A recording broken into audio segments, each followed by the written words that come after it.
ഇന്നേ കുറച്ച് ബിസിയാണ് കേട്ടോ, കുറച്ചല്ല കുറച്ചധികം. ഈ അടുത്തൊന്നും എനിക്ക് ഇത്രയും ബിസി ആയിട്ടില്ല. കാരണം വരാൻ ബന്ധുക്കളും കുടുംബങ്ങളൊക്കെ ഇഷ്ടം പോലെ ഉണ്ടെങ്കിലും ആരും ഇപ്പം അടുത്തൊന്നും വന്നിട്ടില്ല കേട്ടോ. അപ്പോൾ ഇന്ന് കുറച്ച് കുട്ടികൾ വരുന്നുണ്ട്, അതും കോളേജ് കുട്ടികൾ, മോളുടെ ഫ്രണ്ട്സാണ് കേട്ടോ. അപ്പോൾ അതിന് വേണ്ടിയിട്ടുള്ള പ്രിപ്പറേഷനിലാണ്. റൈസും ചിക്കൻ ഫ്രൈയും പിന്നെ അതിൻ്റെ കൂട്ടത്തിൽ കുനാഫ ഉണ്ടാക്കുന്നുണ്ട്. അങ്ങനെയൊക്കെയുള്ള നല്ല ബിസിയാണ് കേട്ടോ. റൈസ് ഞാൻ ഉണ്ടാക്കിയിട്ടുള്ളത് സുറുമി റൈസാണ് കേട്ടോ, പിന്നെ ചിക്കൻ ഫ്രൈ. അങ്ങനെ കുട്ടികളൊക്കെ എത്തിയിട്ടുണ്ട്, അവരെന്നെ ഫുഡൊക്കെ റെഡിയാക്കി ടേബിളിൽ കൊണ്ടുപോയി വെക്കുന്നുണ്ട് കേട്ടോ. അപ്പോൾ ഇതാണ് സുറുമി റൈസ്. അപ്പോൾ അതൊക്കെ ഒന്ന് സെറ്റാക്കി നല്ലോണം മിക്സ് ആക്കി ഞാനിതാ പ്ലേറ്റിലൊക്കെ സെർവ് ചെയ്യാൻ വേണ്ടിയിട്ട് സെറ്റാക്കിയിട്ടുണ്ട് കേട്ടോ.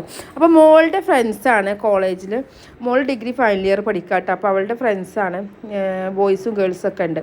പിന്നെ കൂട്ടത്തിൽ പുഡിങ്ങും കുനാഫയും അതുകൊണ്ട് കേട്ടോ. റൈസിൻ്റെ റെസിപ്പി വേണമെന്നുണ്ടെങ്കിൽ താഴെ ഒന്ന് കമൻറ്റ് ചെയ്താൽ പറ്റും. അപ്പോൾ വീഡിയോനെ കുറിച്ചുള്ള അഭിപ്രായങ്ങളൊന്നും താഴെ കമൻറ്റ് ചെയ്യുക. ഇഷ്ടമായിട്ടുണ്ടെങ്കിൽ ലൈക്ക് ചെയ്യാനും മറക്കരുത്. ഷെയർ ചെയ്ത് സപ്പോർട്ട് ചെയ്യുക.